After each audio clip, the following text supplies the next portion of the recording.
The broadcast is now starting. All attendees are in listen-only mode. All right. Hello, everyone. Thank you so much for joining us and welcome to today's webinar, Just Enough Automated Testing. My name is Susie. I'm on the marketing team at Sauce Labs. And before we get started, I just have a few housekeeping notes to go over so you all know how to participate in today's event. First, when you joined the webinar, your audio may have connected automatically via your computer's speaker system. If you'd prefer to join over the phone, just select the phone call option in the audio pane and dial-in information will be displayed there. Second, if you have any questions for our speaker, please do submit them via the questions pane in the control panel. You can send your questions in at any time during the presentation, and we will answer as many as we can during the Q&A at the end of today's event. And finally, just a reminder for everyone, today's event is being recorded. You will all receive an email with the links to view both the video recording as well as the slides following the event. So with those details out of the way, it is now my pleasure to introduce today's speaker.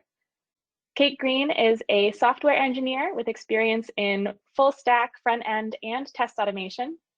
She's currently the software engineering manager at Wirewheel, where she coordinates testing efforts at the unit and integration levels and is working to construct a wholesale testing strategy for the organization.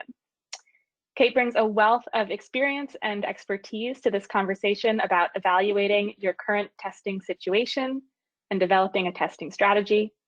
So without further ado, I will turn this over to Kate. Thank you, Susie. I am really excited to be here. So over my many years in software engineering, as well as QA and automation engineering, I've always been really interested in finding ways to test applications so that they're reliable.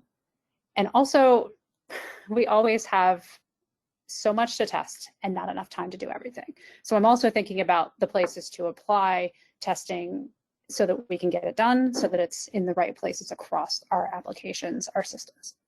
And what I want to share with you today is what I've learned and how to apply it to your systems to give you the best test coverage for your application. Let me move along to my next slide. So the first thing we're going to go through is thinking about your system. We're going to talk about where in your system you should be looking for a test opportunity. You are thinking about then prioritizing them. So you're taking those places you've identified that you should be testing and taking into account what already is being tested, and then moving it over to planning, prioritizing what you should then be doing after that. And then we'll apply test types, including manual testing. I know I'm talking mostly about automation here, but we have to remember that we as humans are very creative, and there's some places where we should be testing manually. So it's about weighing the best tool for the problems here. And sometimes that does end up being manual, but I definitely wanted to flag that because we're pretty darn creative. So we can't let the robots have all the fun. And then the last thing I want to cover is there's a few testing approaches that we don't normally think about when we're doing testing, when we're planning our testing, that I think are worth throwing out there. And I want to cover those at the very end. So that's what we're going to be doing. Let me jump right in. So first things first. I'll run through this one really quick because this is just to give you a sense of your organization.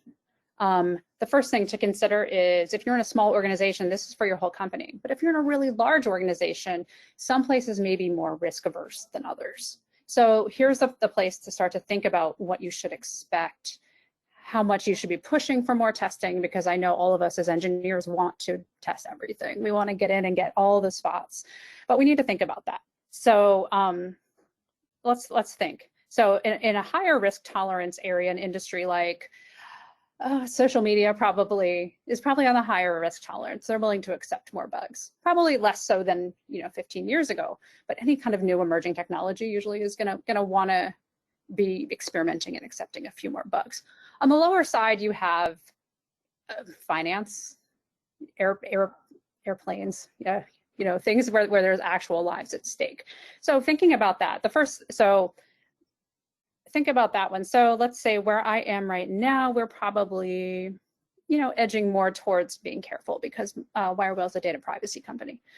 So the next thing to consider is where the company is. Are you new? Are you well established? And again, we're here in the early but maturing stage. So like that gives you a sense that we're probably less risk tolerant than other places that I have worked at, but more risk tolerant than others. So like this helps you to understand what your company probably expects. The next thing is the company goals. If you're looking to improve your quality, that's what I put on here. To retain customers, you're going to be thinking more about bugs. You're going to be thinking more about testing. So what this lets you think about is the company as a whole and how you should be approaching testing. If you're in a place that they're not going to mind a few bugs, then you're not going to be pushing in as many tests. You're going to be thinking more about uptime monitors, probably monitoring, those kinds of things. So this gives you kind of the baseline for how you want to tell your story as you're advocating for testing. Oops. Okay. The next thing is where in your application should you be looking for testing opportunities? And I use opportunity very purposefully here because a higher quality system is going to give you more customers. It's going to keep people on your site, on your application more. So the places you want to be looking in your system are places where you find a lot of bugs. Let's say, well, I'm just going to throw in my use case right now. So here we are in COVID, and many of you saw my picture. I have a dog. I do a lot of dog training. And one of the things that I'm seeing a lot more now is online dog training. So you're combining videos, you're combining chats. So you've got basically a social media program. So let's go with a social media app for dogs. Places with lots of bugs. I have a lot of problems with my instructors not having the right permissions to be able to see all of their people's videos for their dogs. So that's one place I would be looking to fix it up. I always get lots of little bugs. My instructors are always complaining. So that's one place. You want to look for things that are brittle, things that are broken. Any place where you have hard-coded values hidden in there, business logic, those places are likely to be troublesome. So that's your first thing. You're gonna write some of those down. Code that changes often. If you're experimenting, if you have business logic that is changing all the time, those are things where you're going to want to have some testing around that. And those are places that are risky because if it's changing often, there's the chance that a bug will creep in. The next thing is high traffic areas. In my online dog training app, I have a problem. I have problems where password changes don't always send the right emails. That happens all the time. Searching, sorting, filtering, those kinds of things are places where people always are. So they turn out to be risky because if there's a bug, everybody sees it. And then the final one is privacy and security concerns. And these matter because you're sunk if you have a data leak. These things really, really matter. So thinking about, checking your API endpoints to make sure things are encrypted correctly, checking your fields, who remembers little Bobby tables, these kinds of things, worrying about my role-based access control, like my instructor problem. Those kinds of things really, one of the things you need to build in is trust in your application. And if users can't trust it, they're less likely to use it. So let's apply these thoughts. Let me do this first. Okay. So now we need to, we've thought that, we know what we're looking for. Now we need to know how to find things. So first you need to look in your code. So your static code analysis really matters to find smells, vulnerabilities in your dependencies, and then also some test focus and test coverage. I don't entirely rely on test coverage, but I think it is a useful indicator. Code coverage at 100% is nonsense, because nobody needs to be testing their getters and setters, but it does give you a sense of the coverage in the system. So something like SonarQube or any of the other static code analysis tools, and then unit test code coverage reports can be useful to analyze your code and find places where there are problems. But you also will run into this in code reviews. You'll see those little spots that always need to be fixed up, where there's always questions.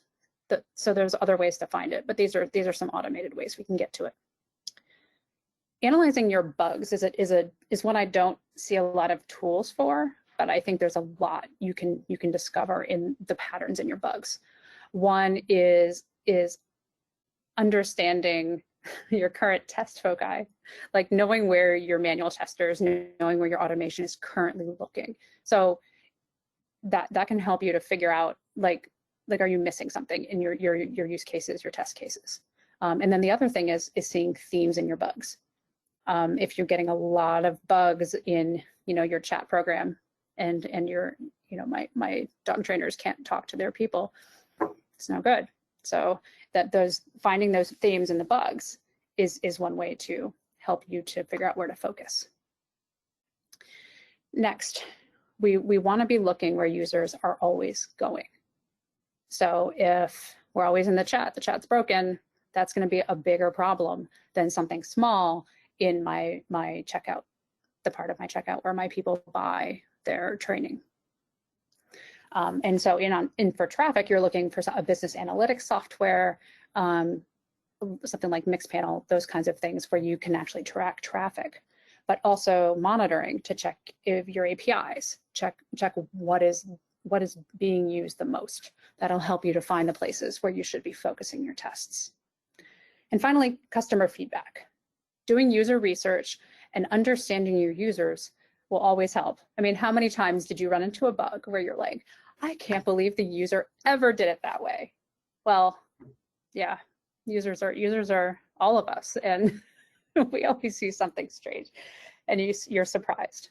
But it's good to understand that, because then either you can improve your UX, but then you can also understand the patterns of how your users are using it, and improve your training for your users as well. But that will help you to figure out places to look based on your customers. All right, let's combine these two.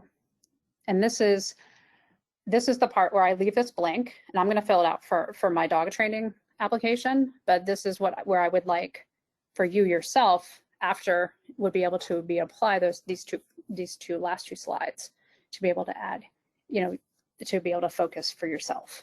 So what did I say before? Like brittle code, I had lots of bugs on my role-based access control. That was an issue. I've got my couple creds hard-coded that I've been using across a couple of places. That's no good, but there's my problem there. Security, well, these kind of also go there.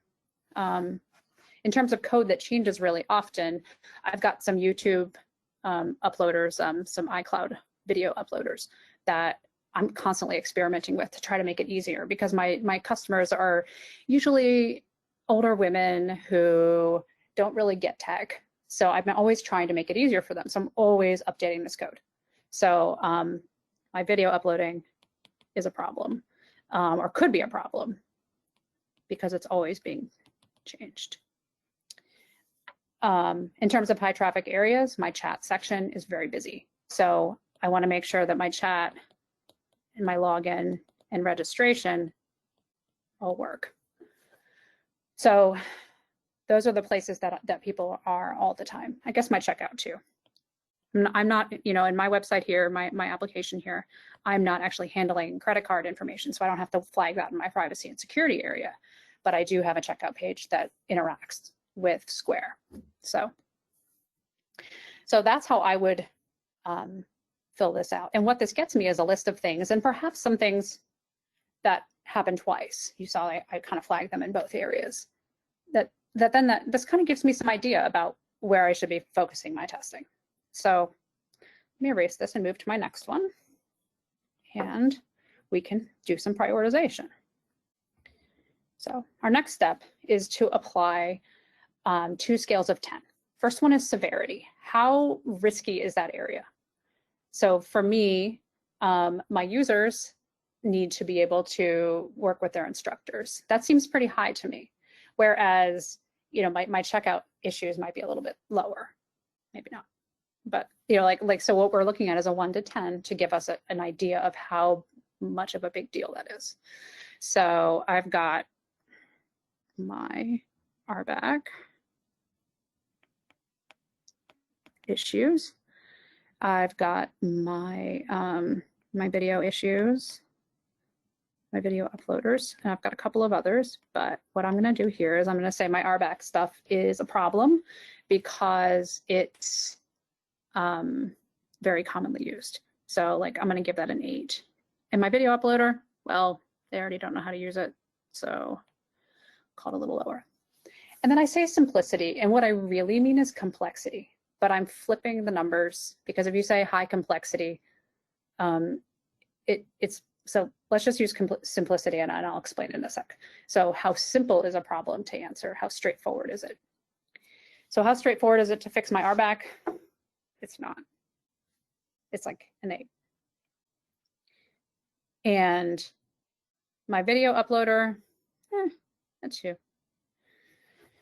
So, because I just keep messing with that. And then I'm going to do an average of those 2. And what that gives me is a score of where I should be focusing. So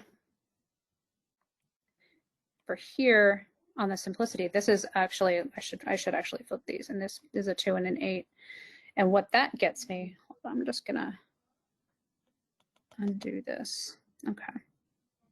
What I'm going to do is this is actually a 2 and this is actually an 8. So this is a 5 and the average. This is a 6 on the average because yeah, the simplicity should be if it's easy, it should be a 10, and if it's hard, it should be a 1. And what that gets us is both of the scales on the correct sides. So that gives us the idea that our average gives us an indicator of what we should be working on first. And what simplicity is the same idea as low-hanging fruit. Right. So what is the easiest win? What is the quickest way that we can turn this around? And in something other than, you know, like an online dog training thing, if you're thinking about a larger organization, you have so many priorities and you know, you want to build some momentum, you're going to find something small. You're going to improve that video uploader first because it was easy and it gets you a little bit more momentum, even if it wasn't as big as fixing your permissions. So in the end, you're going to have a list after this. Now let's think about solving our problems here and thinking about solutions. So we've all seen these test types, most of us anyway. And what we have here are the levels of fidelity in our tests going from the broadest place in the broadest part of our application down to the smallest. And I start with end-to-end tests. They're the ones that you're going to be setting up to run in a browser, running automated, probably on sauce, over your, you know, every night or however often you're running them. These are about testing user flows. They are slow and generally brittle. This is the hardest type of test that I've worked with in my years because you are imitating users. You know, if you're using Selenium, you have a WebDriver doing those. If you're using something like Test Cafe, you're using a proxy. So there's a lot of points of failure in them. In addition, your site changes often. So your site, your application, if you're on mobile, you're looking at so many different pieces and parts that change that keeping them up to date is really challenging. So test maintenance is always part of our calculation as we decide how we approach testing. So, and then the test speed is also a challenge. If you have 100 end-to-end tests, that could run easily for an hour. And if you have that in your build system, your engineers are sitting around for an hour while they're waiting for stuff to build. So my general rule of thumb with end-to-end tests is to have them on happy paths, have them on common use cases, and to not do very many of them. There are other ways to approach it, to break them up into smaller pieces. So you do your login flow, but then you have you start in the middle of your checkout flow, for instance, and you only test checkout. So you start with a filled cart and you do checkout. So you can limit them and make them very small, because the other side of it is your tests need to be reliable. They need to pass. So when you're working with end-to-end testing, it's not too many. Try to keep it to the happy paths, because that will limit your maintenance issues.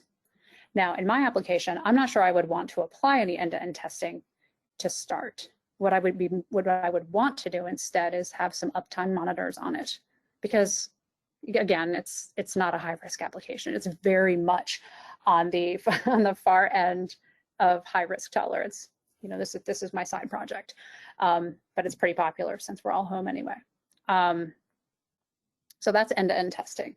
Going down to your API level gives you a higher level of reliability. That gives you, assurance at the data layer. And I would like to be testing here.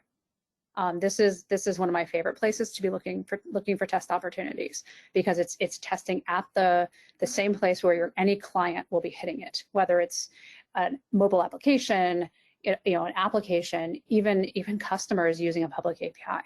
Those things are, your API is always super important, and it should be a place where you're testing, because and it's fast and it's super reliable. If you have everything set up to cover most of your use cases, most of your API calls. And then there's also the possibility of generating your tests off of documentation. Now, there is a question there of, if you're using a Swagger doc, for instance, or something else to document your API and then writing your tests off of that too, what are you actually testing? So there are some considerations on how you do it, but in the end, this has always been the most reliable test type I've used. It's always straightforward. Maintenance isn't terrible. So it's one thing that I always advocate for people to pick up. The next one is integration testing. This brings you down to small parts of your application. So if I were to write integration testing for my my checkout flow that I was a little bit worried about, I'd want to be testing the part of the client where the checkout was happening. So this is actually, but I would like to do it under the hood. So I want to look at my integration with Square. I want to look at my API endpoints in that area for one instance. But then if you get down into the code, now that we're a little bit under the covers of it, we want to get to how my checkout service, for instance, if I was using something like microservices, is interacting with Square. And should I be mocking that? Probably. And then thinking about bringing it back. So you're testing little pieces and parts of your system. That's one I would definitely be looking at, an integration test to fix my checkout issues. For my video uploader, I think I would want to go one step further and look at my unit tests. But it's actually an interesting problem, because it's probably a hybrid version. And that's something we'll get into in a sec, is really kind of looking beyond this framework and thinking more a little bit out of the box. So I'm going to come back to that one. And then for my role-based access control problem, I would be looking at the unit level, because that is a classic, in and out kind of problem. Now, as it can be way bigger than that, but I would want to be trying to address it at the unit level first, and then bringing in integrations, because integrations are a little bit more complicated. I do want to address mocking and fixtures. First, I want to hit on fixtures. As much as we can, we want to avoid using them, because it ups your test maintenance. But if there's no other option, we're testing, we're doing our best. But as you can find ways to avoid using fixtures, I would always jump on something where you would avoid fixtures. Now, mocking is an interesting problem, because so what mocking is with Square. When I was talking about using Square, I'm going to, instead of using hitting Square for my checkout testing, I'm going to use a mocked return values. So what I'm doing is isolating my code that I want to test, the system under test, from an external dependency. It is a smell to have too many mocks, and it's a code structure smell, not a testing smell. But so if having too many mocks is a problem. Sometimes we can't avoid it, but just that's another angle on, you know, on making the best test you can possibly have. I do use mocks heavily when I'm writing unit tests, but I do try to find ways to avoid it if I can, working around it, thinking about how I want to structure my code differently. Okay, next page. All right. So I just talked a little bit about the common test types, the test types that a lot of us are thinking about when we're thinking about tests.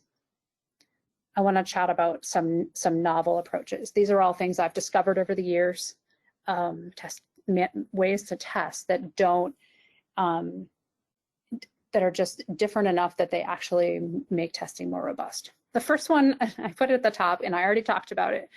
Manual testing is underrated at the moment, and I say that because here at Wirewheel, I've been looking very closely through our bugs very often, and what I find is that they bring out those moments where you're like, why would somebody ever use it this way?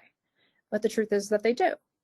So having creative manual testers is a really big deal and really important, and we should think about the balance based on your use case of the manual to the automation.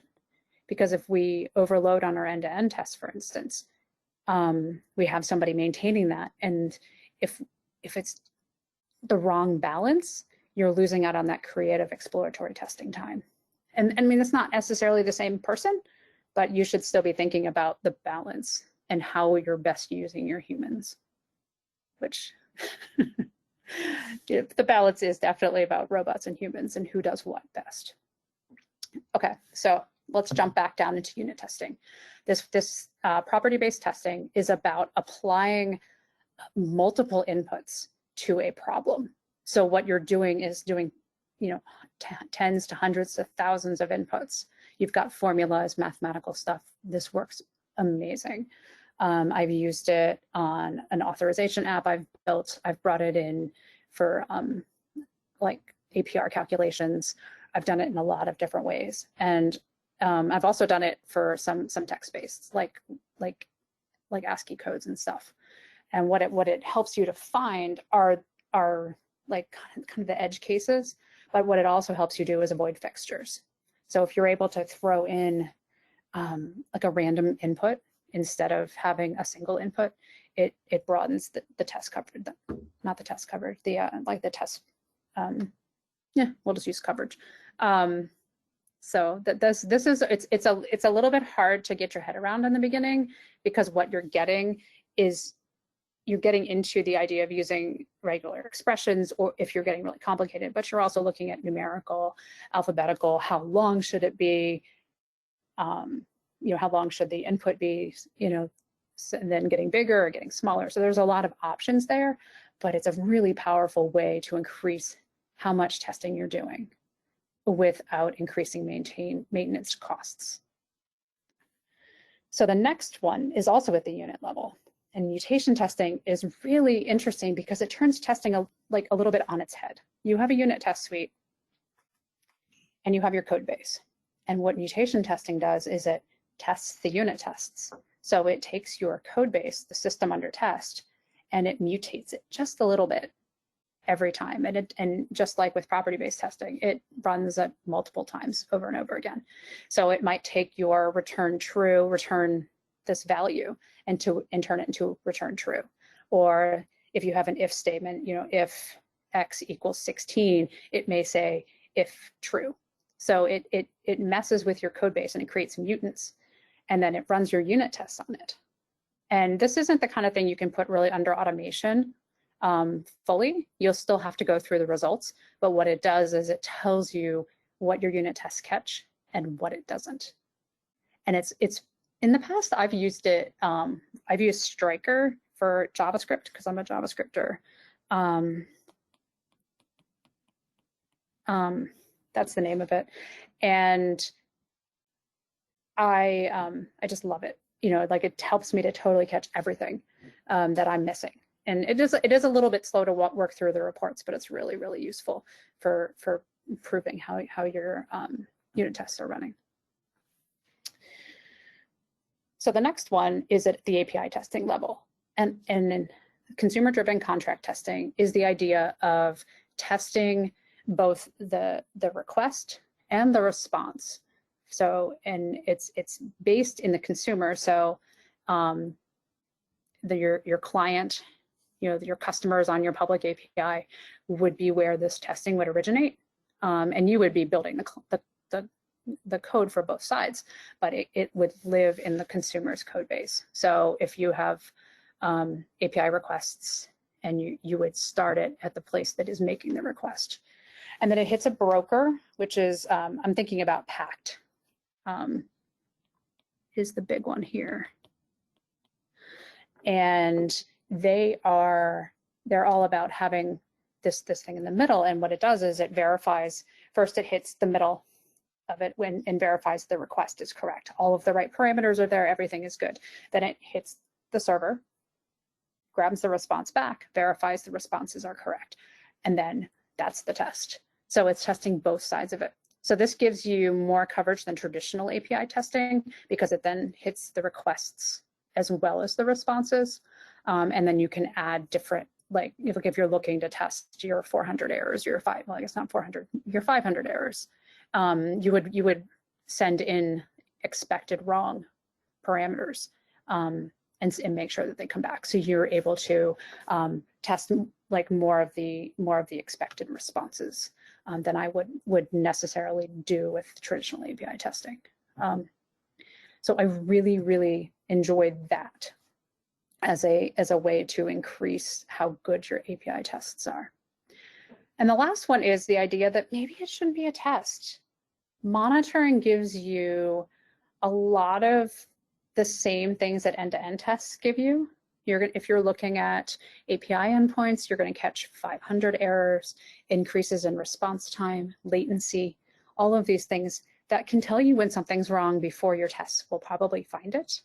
And if you're monitoring if you have developer environments, test environments, and also in your production environments, if you have monitoring there, there's a lot that those of us who've worked in QA can find very useful for evaluating how correct your system is, if your system is behaving correctly. So sometimes when you're thinking, oh, I really need to get an end-to-end test suite going, the next question you should be thinking about is, can I use monitoring instead? Because monitoring is simpler, it's faster in a lot of ways. There's a lot of good organizations doing good stuff around monitoring. And I often will rely on that over dropping more time into an end-to-end test suite. So those, and then the last one goes back to your unit test, and it's not written on here because I just remembered it. Snapshot testing. So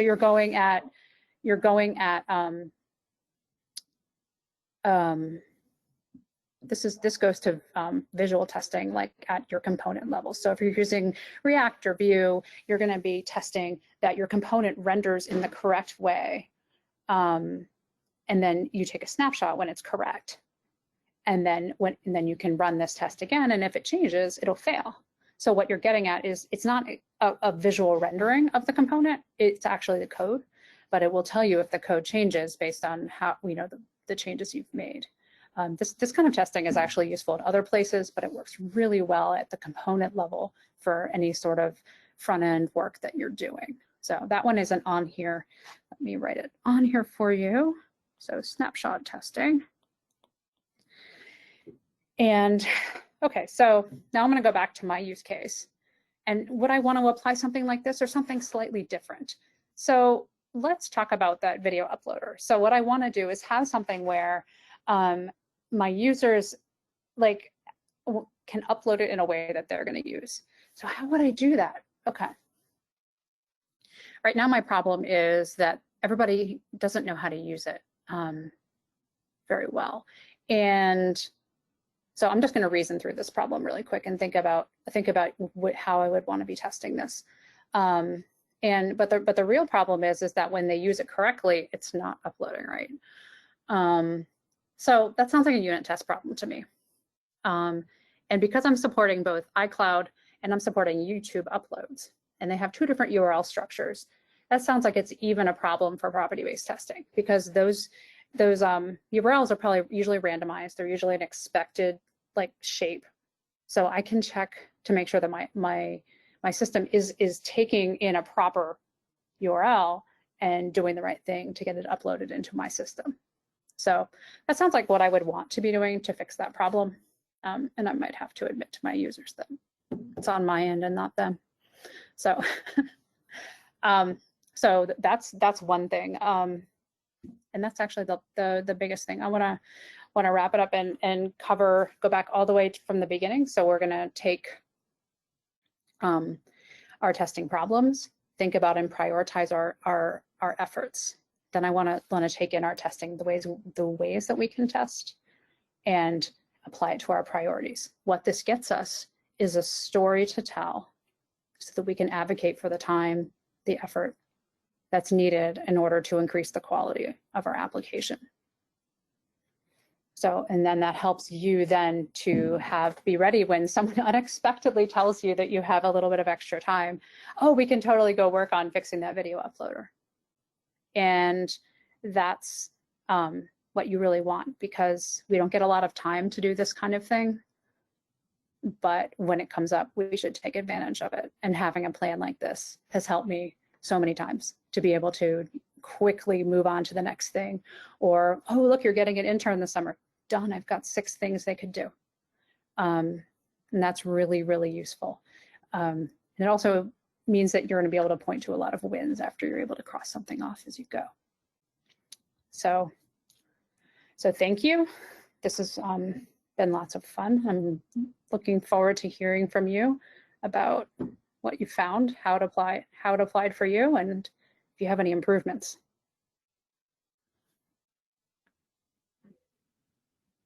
Fantastic. Thank you so much, Kate, for walking through all of that, and really glad to see we have a good amount of time for questions here. So we'll get through as many as we can and keep tabs on what continues to come in.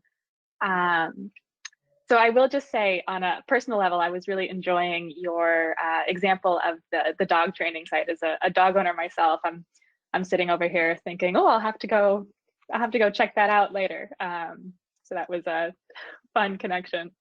It's an actual thing. Like, it's really big now. And it was before COVID, but now it's even bigger. So. Yeah. Online dog training. We'll put all the dogs in front of the Zoom screen and see how they do. But on a more serious note, of course, I really appreciate all the great content in here. I know this framework is going to be just a super useful guide for folks. And as a quick reminder to everyone on the call right now, you will get this slide deck after the event. So you can go in and add your own examples and do a lot of what Kate was showing here on the screen for your own use cases. So let's dive in. We have about 20 minutes for Q&A. Reminder to everyone, the questions panel is still open, so we'll keep an eye on that. But to start out, we're seeing a common theme here. When we're talking about automated testing, of course, we often hear from manual testers who are interested in making the switch to automation. They're looking for guidance. And of course, this audience is no exception. We've gotten a number of questions on that vein. And I want to start with 2 questions from different angles on that topic, Kate. So first, thinking about it from the individual level, right? We have someone asking, what learning path would you suggest for a non-technical manual tester who wants to transition to automated? And the other side of that coin is thinking about it from the team side, looking for a strategy to get started with automated testing for a mostly manual testing group. So if we could talk us through both of those angles. Sure. So you manual testers who are looking to getting to automation, there's two sides of it. There's one is learning to code, and it's fun, it's hard, but that's one side.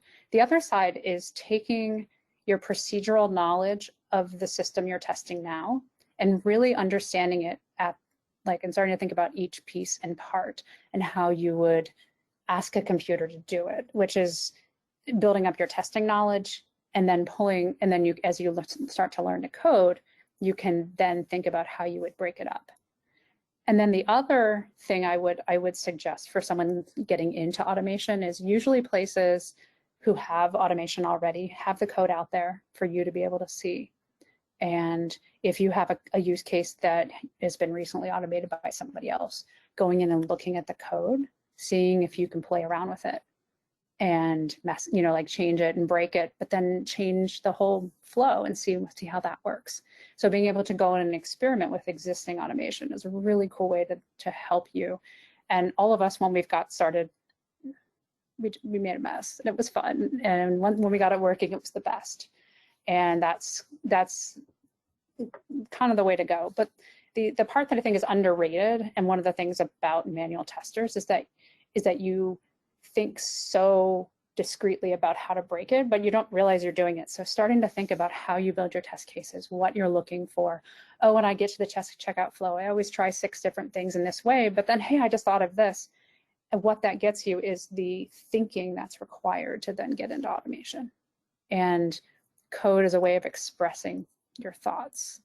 And so there's both sides of that. For the team, it's about organization to start. And actually, I've been at places where they're starting to transition into automation. And the first thing you need to have is your test cases. Understand your common flows, understand what you want to automate. And then you want to pick your tools. There's, and I'm going to approach this at the high end-to-end level. The unit tests are different. So let me start with end-to-ends because it's a different place, and a lot of people want to get in here. And I'm saying cautiously, you want to go in. So you want to pick your tools. So depends on what you want. Selenium is very, very popular, but I've used Cypress, Test Cafe on the JavaScript side, and I know there are others, mobile testing frameworks as well. So you want to have your test cases all there. You don't want to dive into code now that you've chosen your tools. You want to know what you want to get to, and then you want to pick a couple. Get your proofs of concept out there. How do you want to structure your code? One of the things that I've found when I'm creating end-to-end tests is that there's all kinds of stuff that's just repeated over and over again. You're always clicking a button. You're always entering something. So how are you going to structure those repeatable things so that your test maintenance costs are not that high? So then you're taking your manual test cases and turning it into repeatable pieces and parts. And some of that happens organically as you build the test suite, but you should definitely be anticipating finding repetition, eliminating repetition. And I would, from a narrative perspective, I would think about limiting your keeping the expectations low to start. Like, this isn't a panacea. And thinking about how you're telling the story outside of your department, outside of your team. And your story is that you're getting started and this is what it's going to bring, but right now this is what it brings, but this is what we hope to get to. You don't want, because we've all of us who have been around in any sort of engineering field, you work and you work and you work on something brand new, and then it does one test and you're like, that's not a lot and it's not showy, but I worked on this for 2 weeks, 3 weeks, 5 weeks, whatever. So make sure that you are making your expectations outside your team. You don't want to set them too high so that you can be successful and grow your credibility outside of your team. So those are the things that I would be thinking about if I was starting automation as a team. Yeah, definitely. And starting off with those goals and that organization within your team, and sort of what you were talking about is at the end there of demonstrating what you're doing outside of your team, making sure you can tell that story. relates to another series of questions we're seeing here. You know, when we're talking about, again, getting started with automation, it's not just about how do I do this or how does my team implement this. It's also about how do we get my organization to invest in this, right? So there has to be that buy-in from the leadership, from the decision makers as well. I'm seeing a question here on, you know, how do you justify spending time on automation rather than spending that time on new features? Question about the calculating the ROI of automation, right? Telling that story, or just getting your leaders to invest in automation in general, right? So how have you seen that successfully implemented of getting the organization to make that investment in the team's time and resources to make that shift? Yeah, so usually the problem, I've worked mostly at startups in the last 5 or 10 years. And what I usually see is there's kind of this point where you start needing quality.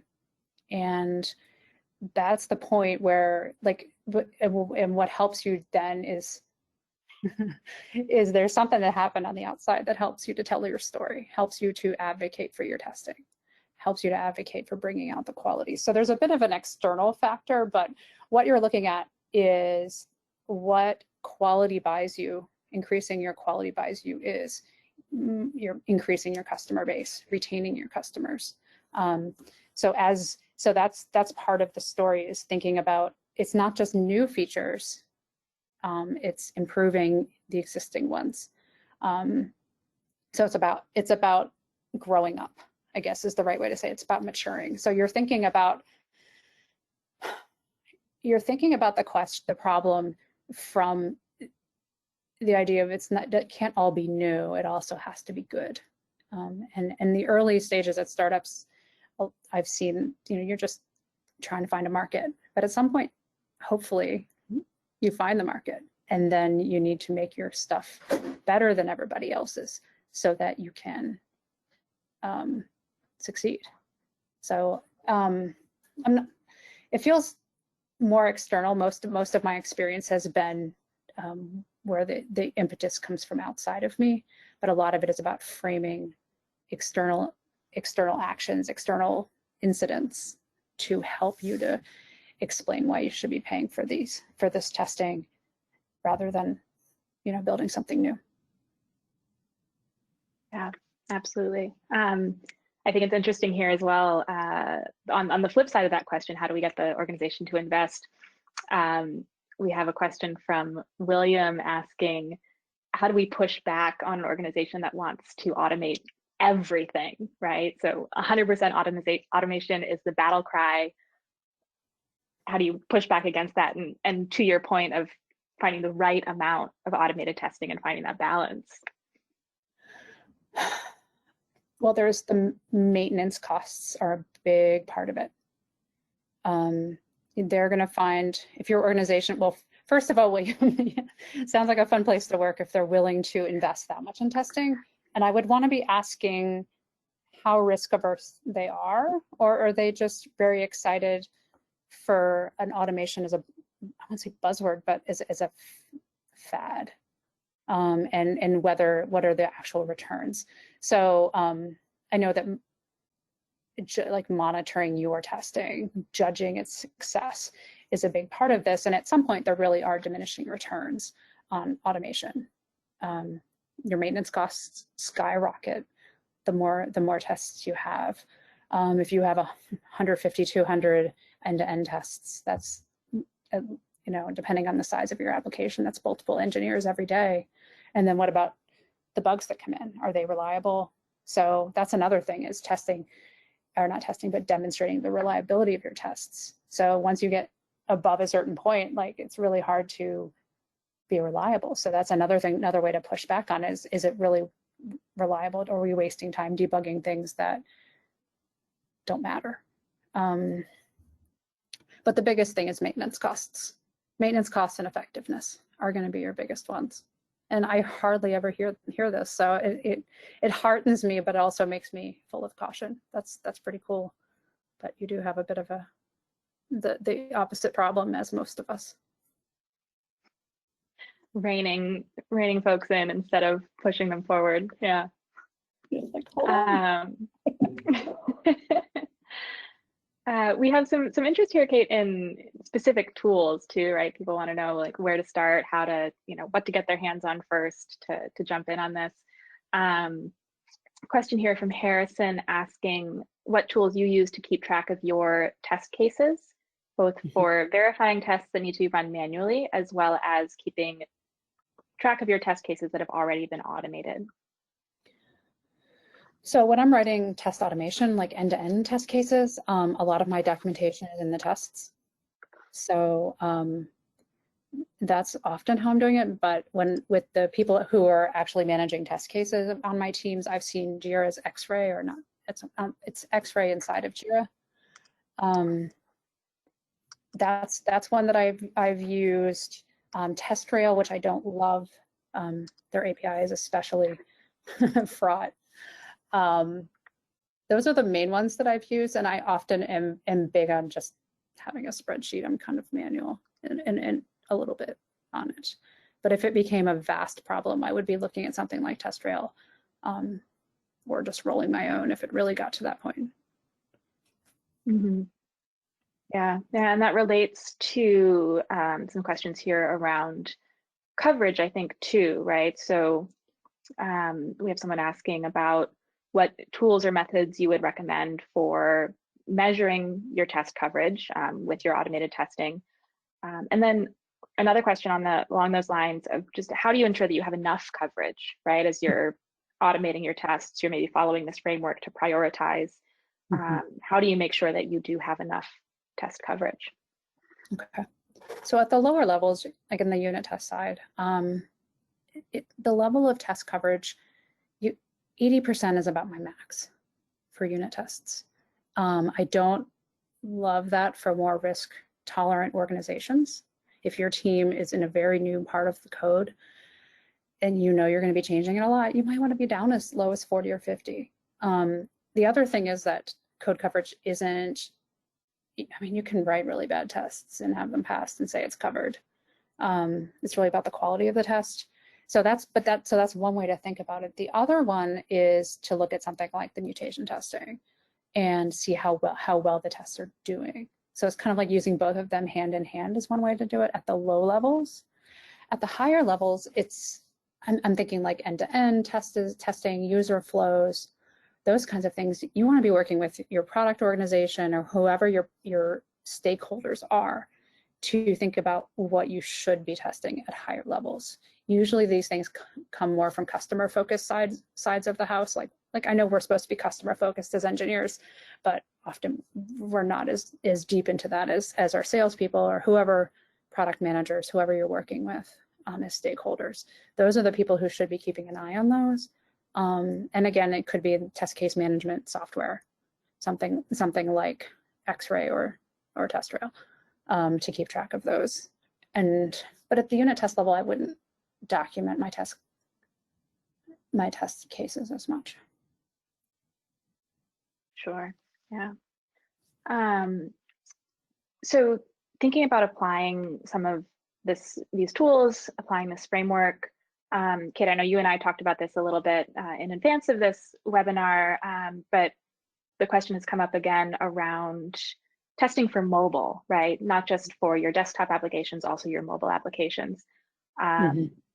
Are there specific tools that you recommend for automation on mobile apps? Someone's recognizing here that this does seem maybe harder to automate. Any guidance that you might have for folks working on the mobile side of things? So if you're working on both Android and iOS, and you have a lot of options for each individually, and I've seen that done, but it does double the test space. You have to test for both. If you can use something like, SOS does it. you can hit both emulators and all sorts of emulators for every version of iPhone, probably almost every Android device. Having something where you can test like separately, test out onto emulators, not emulators, but out onto real devices elsewhere, a real device library. But this really is hard. And this is where you want to think about how few automated tests you can get away with at the highest levels, and see if you can focus at really smaller pieces of your flow that, like looking at the snapshot testing, especially if you're using something like React Native, where the code base is shared. If you have separate code bases, I'm sure that there are ways that you could do similar testing, but testing in smaller pieces is going to make this a lot easier and really, really be judicious with how many large flows you're doing. I have to tell everyone we did not ask for the plug of sauce in that answer, but thank you, Kate. Happy to talk more about that with anyone who's interested. So I know we're coming close to the end of the hour, and I thought maybe we could close with some questions I'm seeing here on collaboration and team building. I know, Kate, that's something that you are passionate about and have done a lot of work on. It's coming from a few different areas, right? We have some folks here saying they have different people managing manual tests versus automated tests. How do we get those individuals or teams collaborating and partnering together? Or on another side of this, how do we make sure that our developers and our testers are working together because they're managing different parts of the software development lifecycle and different testing practices? Sort of guidance for folks to take back to their teams, to build that collaboration and partnership, to make sure that folks are working together and driving that efficiency of their testing practice. Yeah, I'm big on collaboration, working together, communication. So in your first case, how often are you meeting with, this is with the automators being separate from the manual testers. And I worked at an organization where the automation team was separate from individual manual testers on each team. And we had multiple syncs per week. One as a whole team, but then I would check in with the manual testers because I was leading the automated team. And I'd check in with them, find out if there was any opportunities, and also encourage them if they had ideas for automation to share, see if I could get them in a little bit in the code, those kinds of things. But in a large organization, that gets even harder, but it's really about maintaining that relationship, usually between the leads at that point, to make sure that you know what's coming, because you'll be surprised. We can't know everything about everything, but that coordination at the leadership level is going to get you the best cross-team communication. And one of the other things I did there was really trying to bring up my manual testers and have them start to think in ways that we could do automation, because I knew that the highly repetitive parts of their jobs were making it harder for them to be able to do the creative stuff. So that was really fun to be able to do. But those teams worked really well together. Building trust would probably be the challenge if there's issues with communication with that one. And then with developers in QA, I really love cross-functional teams. If you can embed a tester, or if you're an all engineer organization, all developer team, and you have somebody rotating in and out of testing, like I've seen that.